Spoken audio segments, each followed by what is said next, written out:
New details now in the Litchfield Park double homicide investigation. Avondale police say that human remains found buried in the backyard of a home near Litchfield and Wigwam Boulevard have not yet been identified, as federal authorities, including the U.S. Marshals and the FBI, are assisting in the search for the suspect. 12 News journalist Sean Rice has been tracking this case very closely. And Sean, this is still quite a big mystery. Yeah, it is. The search for answers is really happening on two fronts. Here in Arizona, that's where investigators are working as fast as they can to identify the remains found in that Litchfield Park backyard yesterday. It's also happening around the world, too, as U.S. Marshals assist in the search for 27-year-old Matthew Flores. Today, I spoke with the head of the U.S. Marshal Service for our state. He tells me this is not a matter of if Matthew Flores will be caught. He tells me it's simply just a matter of time. Investigators are still trying to piece together what happened inside this Litchfield Park home after human remains were discovered buried in the backyard. The bodies are in a state of decomposition. I can't tell you how many hours or days, but what I can say is that the bodies are in a state of decomposition. Avondale police says it's still unknown how long these remains were buried. It's no doubt a key question forensic experts are now working to answer. You would want to find the cause to determine essentially the story of how this happened. Jonathan Parrott, assistant professor of forensic science at ASU, reviewed this Sky 12 footage showing forensic investigators sifting through dirt in the backyard of the home where the bodies were found. By using these specialized pieces of equipment, it means that the law enforcement and the forensic investigators don't miss any potential evidence, and that evidence can be wide-ranging, from insects to weapons or bones. At ASU, Parrott studies how insects can aid in crime scene investigations just like this one. With the cause of death and time of death still unknown, he's sure these investigators are using the removal of insects from the remains to help them answer these questions. The fact that there was a digger at the house means that it wasn't a quick process. It would have taken some time to dig at that depth.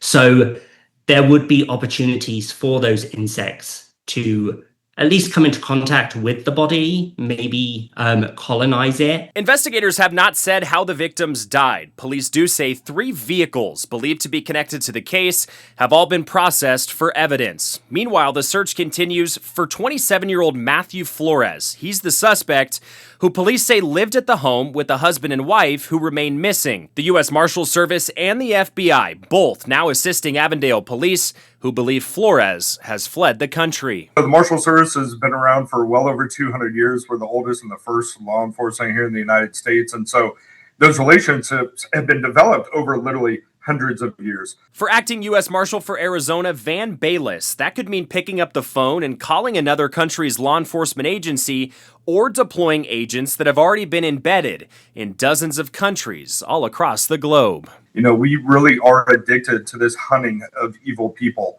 And so we're going to be relentless. We're going to continue to pursue them. We don't care what country it is or where they are in the world.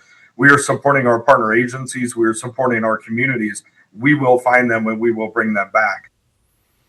And Bayless says every time the hardest part for victims is when a fugitive is apprehended, it's how long the extradition process can take to bring that person back here to the States to face justice. Depending on the diplomatic relations with the country where an American is apprehended, it could take multiple years. I know the hope in this case is that both an arrest and that extradition process can both be swift. Tram. Wow, Sean, so many questions here. First off, you said in your story that this man living with this adult couple, so we were under the impression that perhaps this was the son who possibly, allegedly, murdered his parents. Is there a relationship there? Well, we don't know. Nothing's been confirmed at this point. We know this all started with a welfare check back on Tuesday for an adult man and adult woman who were in a married relationship and then their adult son.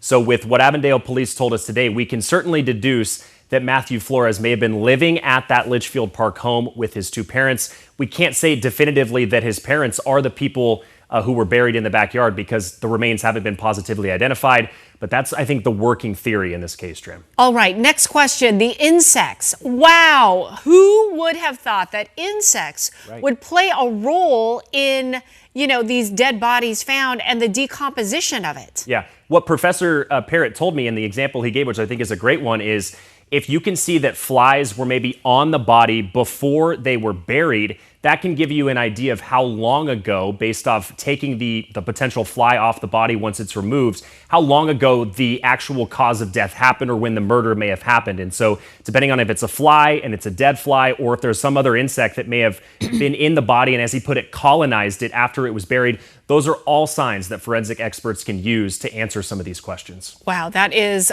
grotesquely fascinating. Yeah. And finally, I got to ask about where he could be right now. I mean, this is an international manhunt. You had mentioned yesterday that possibly to Mexico. That's a likely place, right? Since it borders Arizona. But any word at all where they think he could be? No confirmed word. I said Mexico yesterday because if you look at the percentages, when there is a murder that happens and there's a suspect who flees the country in our state, because of our proximity to the southern border, it typically is Mexico. But U.S. Marshal Bayless there told me today that they have received tips from multiple different countries that he could be there. And they've also been told by people here stateside who may know him that he could be in this country or that country. So they really have their work cut out for them to really find where he is, Tram. All right, Sean, I know you're on it. Thank you so much for all that valuable information. We appreciate it. Sure.